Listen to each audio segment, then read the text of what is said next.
Hello everyone, this is Janet from Mixed Media Momma. Thank you so much for coming back and watching my video, and thank you for all the great new subscribers. I so appreciate you, and all of the regulars. Yeah, I appreciate you also. So we are on day 26 on Creep on June. I wanted to come and show you the project that I had gotten done. Now, day 5 was also my day, and I had showed you how to use the matchboxes in a little bit different way to make a booklet.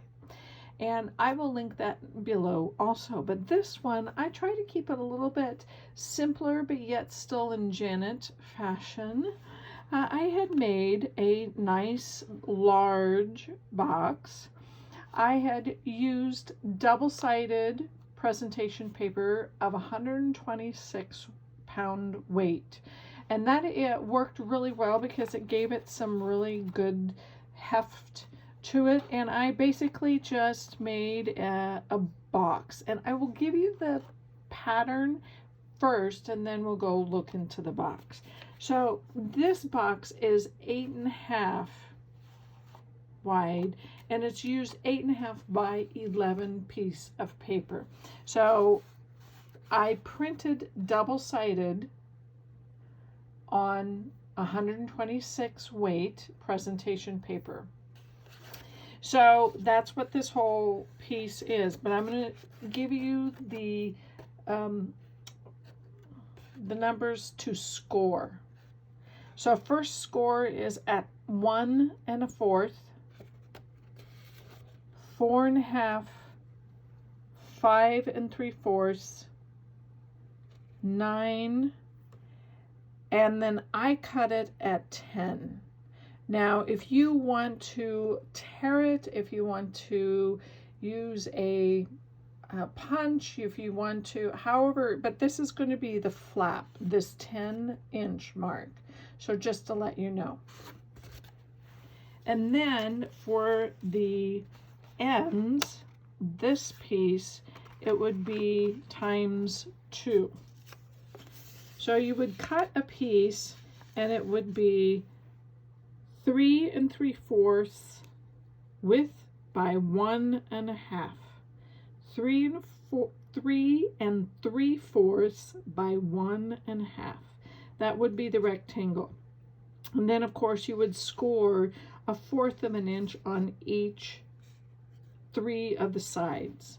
I wanted to show you that when you cut this little notch out right here, you cut it at an angle, as you can see my tweezers there, not at a straight, because if you cut it at an angle and when you fold it down, it will just fold without touching each other like this. It'll just be a better fold.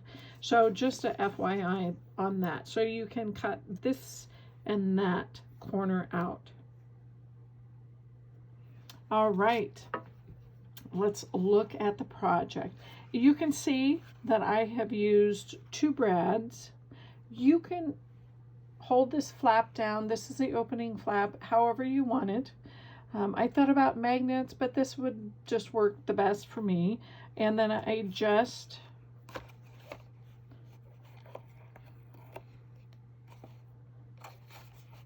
ran some baker's twine, poked a hole on the bottom, there you can see, on each bottom, and just wrapped it around. And these are just brads.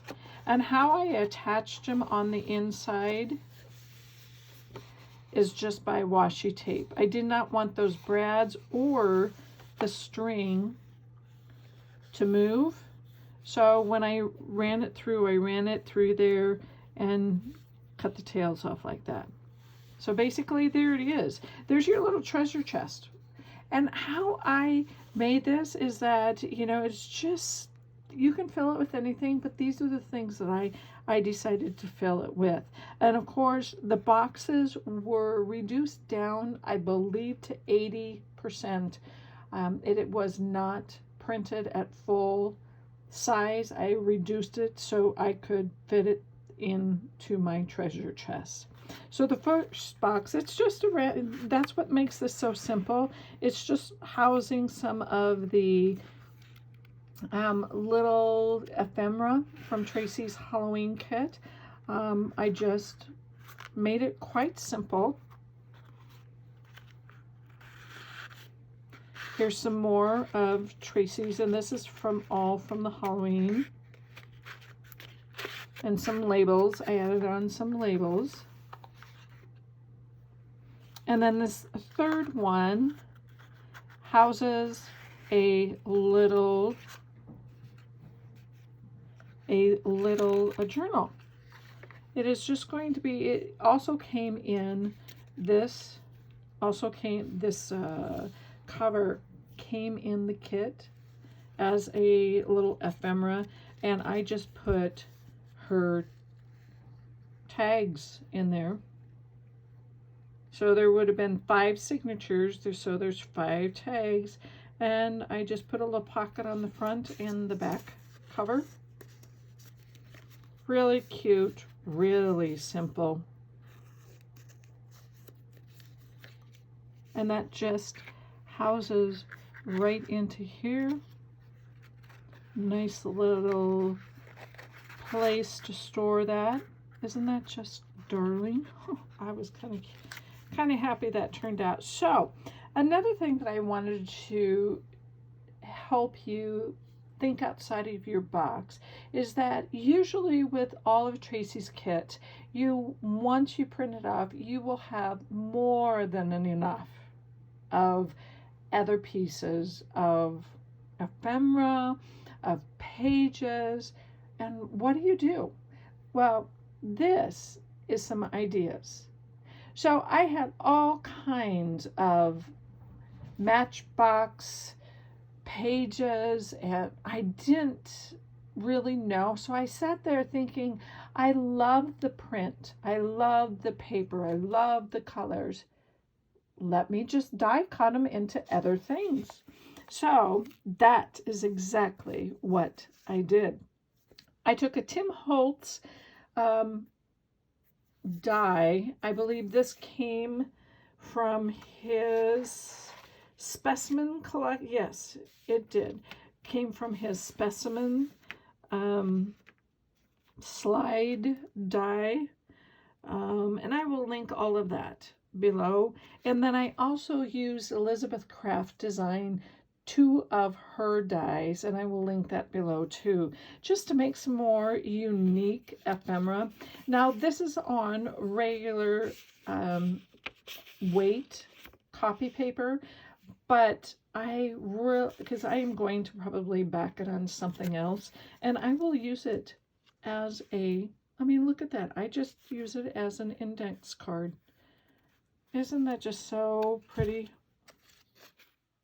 And I did that with a lot of even with my printer having problems that day, I'm still going to use this because it still will work. I just made my own, basically, index cards. Love that.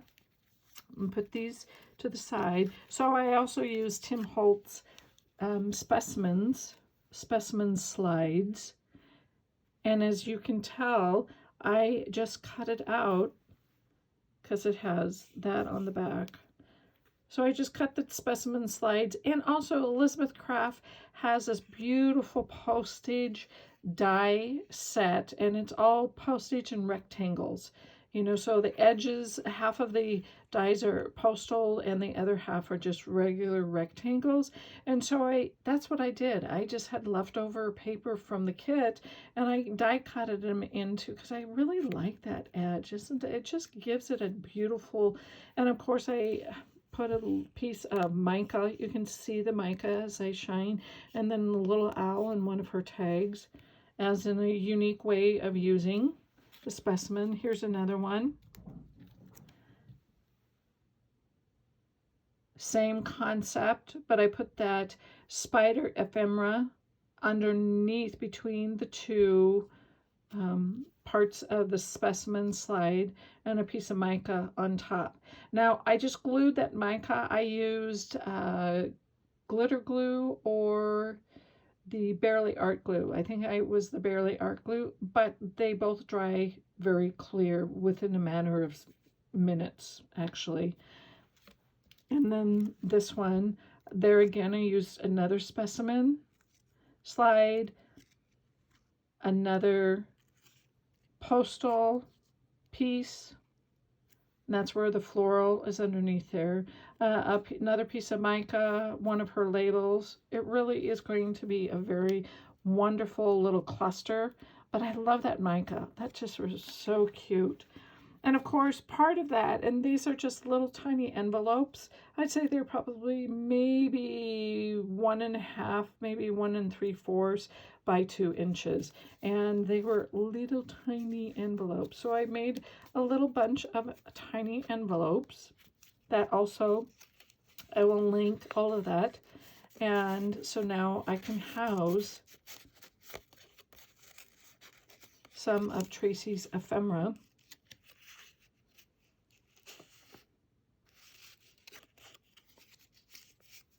I absolutely love Elizabeth Craft Designs dies. She has a lot of thinlit dies, and they work so well, just really well.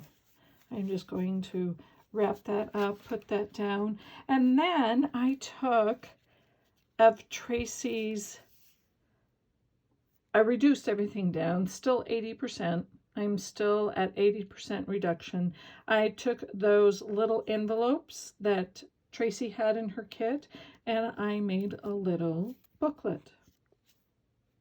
And I used Shabby Souls, oh, that's where I learned it from, the little tape tab, how do you put it? I'll try to find her video and put that link down below. And then of course I just stuffed it.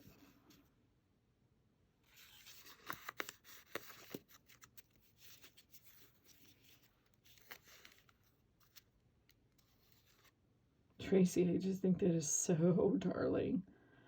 So darling. And this is just printed on regular copy paper. Oh, come on. It worked before. There we go.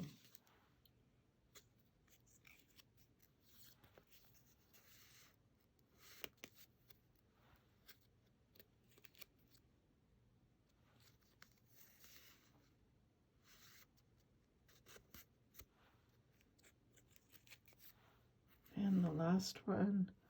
That is so cute. I'm not a Halloween person. I really am not. But I really got excited for this.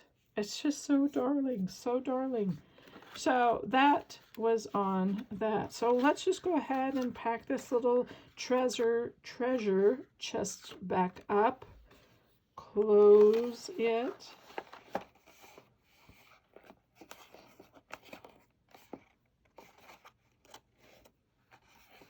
It is quite simple. You could do this within a matter of making the box. You could make the box in a matter of an afternoon and then all of the other things, and you can make your own treasure chest. So it's simple. It's very different from the June 5th other video that I did. So I will link all of those things below that I have said, and I am so loving all of your magnificent projects that I am seeing on the Foxy Crafters and on YouTube. Thank you so much, and we will see you next time. Thank you. Have a great day. Bye.